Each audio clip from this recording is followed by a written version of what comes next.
اپنے گمان میں اللہ کو دھوکہ دیتے ہیں، یعنی وہ کوشش کرتے ہیں، سمجھتے ہیں اور واقعتاً دھوکہ دے بھی نہ پائے تھے، انہوں نے کوشش کی تھی۔ اور وَهُوَ خَادِعُهُمْ کا ترجمہ امام احمد رضا نے کیا، اللہ تبارک و تعالیٰ ان کی تدبیر کو ناکام فرماتا ہے۔ اسی طرح آپ دیکھیں ادب رسالت کے حوالے سے وَوَجَدَكَ ضَالًّا فَهَدَىٰ، آپ اس کے تراجم دیگر اردو اٹھا کے دیکھیں کہ یہ حضور علیہ السلام سے خطاب کیا جا رہا ہے۔ لوگوں نے ترجمے یہ کیے ہیں کہ اے رسول آپ گمراہ تھے، ہم نے آپ کو ہدایت دی۔ معاذ اللہ۔ بعض تراجم آپ کو اس طرح ملیں گے کہ آپ کو اللہ نے بے خبر پایا تو آپ کو اللہ نے ہدایت دی۔ بعض لوگوں نے یہ بھی ترجمہ کیا کہ آپ بھٹکے ہوئے تھے معاذ اللہ رسول اللہ کے بارے میں، تو اللہ نے آپ کو ہدایت دی۔ امام احمد رضا نے اس مقام پہ جو ترجمہ کیا وہ یہ تھا کہ ہم نے آپ کو اپنی محبت میں خود رفتہ پایا تو ہم نے آپ کو راہ دی۔ کیا بات۔ اب آپ دیکھیں کہ یہ لفظ ضال کے بارے میں جتنے مفسرین ہیں ان کی آرا کیا ہے، یا آپ لفظی ترجمے کے اعتبار سے اٹھا کے دیکھ لیں کہ امام راغب اصفہانی نے یا ائمہ لغت نے لفظ ضال کا معنی ہی یہ لکھا کہ کسی کا کسی کی محبت میں بے خبر ہو جانا۔ کیا بات۔ تو امام احمد رضا نے لفظی ترجمے کو بھی برقرار رکھا، رسالت کے ادب کو بھی برقرار رکھا، تو یہ آپ کے ترجمے کی خصوصیت، اور یہ کام ہی اعلیٰ حضرت کا تھا۔ جی ہاں بالکل۔ مفتی صاحب کیا کہیں گے؟ یہاں پر اس مقام پر ایک بات کہتے ہوئے آگے بڑھوں گا کہ ایک ہے لیغفر لک اللہ ما تقدم من ذنبک وما تأخر۔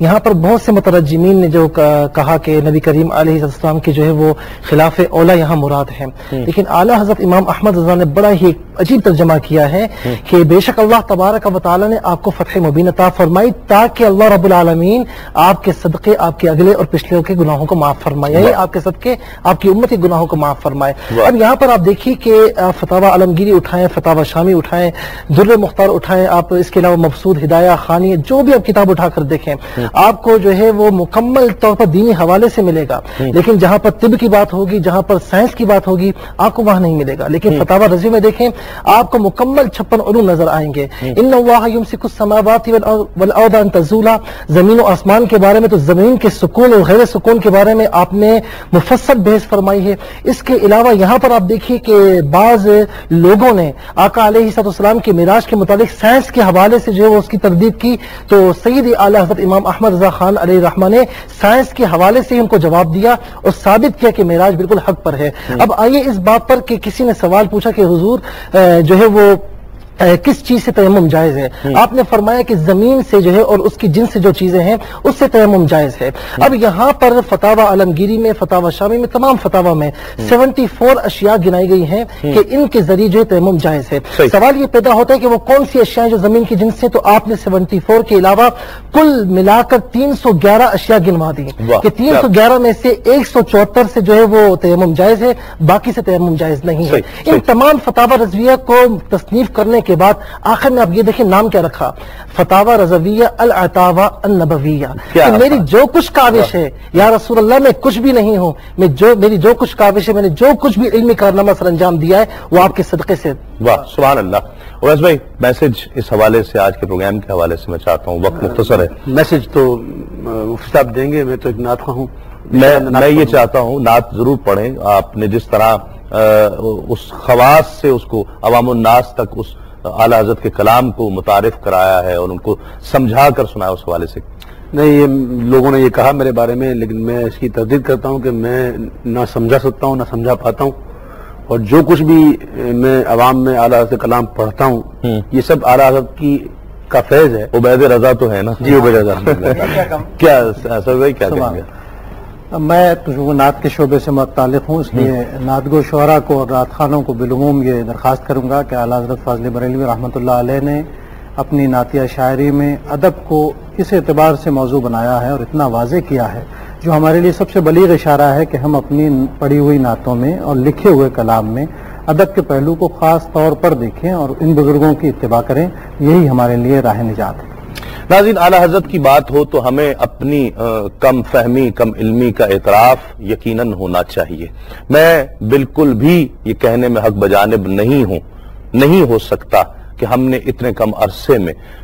اعلیٰ حضرت کو خراج عقیدت پیش کیا ہے، محبتوں کا خراج پیش کیا ہے، خراج تحسین پیش کیا ہے، بلکہ میں یقیناً یہ کہتا ہوں کہ ہم نے خراج عقیدت پیش کرنے کی کوشش کی ہے اور ہم نہیں کر پائے، اس لیے کہ وہ ہستی، وہ شخصیت کہ جو اتنی ملٹی ڈائمینشنل ہو، ایسی شخصیت کہ جس کے مخالفین نے، غیر مسلموں نے بھی جن کی شخصیت کے علوم کو، جن کی صلاحیتوں کا اعتراف کیا ہو، جن کے علوم کا اعتراف کیا ہو، اسپیشلائزیشن کے اس دور میں وہ ماڈرن ٹیکنالوجی جن کے پاس ہو، قرآن و سنت سے جنہیں علم ملتا ہو، یہ وہ تمام چیزیں ہیں۔ ہم کنز الایمان کو دیکھتے ہیں، فتاوی رضویہ کو دیکھتے ہیں، یعنی فتاوی رضویہ ایک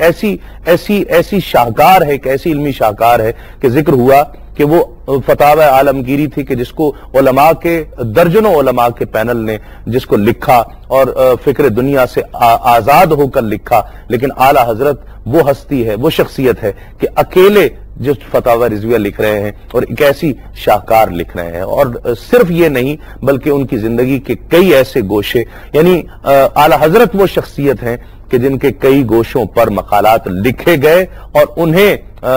پی ایچ ڈی کی ڈگری دی گئی ہے۔ ایک ایسی شخصیت کہ ہم ان کے حوالے سے کیا کہہ سکتے ہیں، بس سر اٹھا کر انہیں دیکھ سکتے ہیں، بہت اونچائیوں پر، بہت بلندیوں پر، بہت رفتوں پر انہیں دیکھ سکتے ہیں۔ اللہ رب العزت ہمیں صحیح معنوں میں ان کے مقام اور مرتبے کو سمجھنے کی توفیق عطا فرمائے کہ ہم ان کے مقام اور مرتبے کی کچھ چیز کو، کچھ مقام کو پا کر، اس کی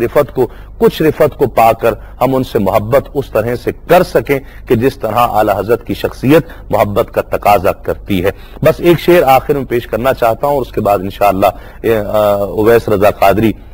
ان کی نعت کی کچھ اقتباس ہدایت کے بخشش سے پیش کریں گے اور ہم آپ سے اجازت چاہیں گے۔ حضرت علامہ مفتی سہیل رضا امجدی صاحب، حضرت علامہ مفتی محمد عامر صاحب، الحاج محمد اویس رضا قادری صاحب، سید صفی الدین صبری رحمانی صاحب کا میں شکریہ ادا کرتا ہوں کہ آپ تشریف لائے، اس پروگرام کو رونق بخشی۔ اعلیٰ حضرت فرماتے ہیں ایک میرا ہی رحمت میں دعویٰ نہیں، ایک میرا ہی رحمت میں دعویٰ نہیں، شاہ کی ساری امت پہ لاکھوں سلام۔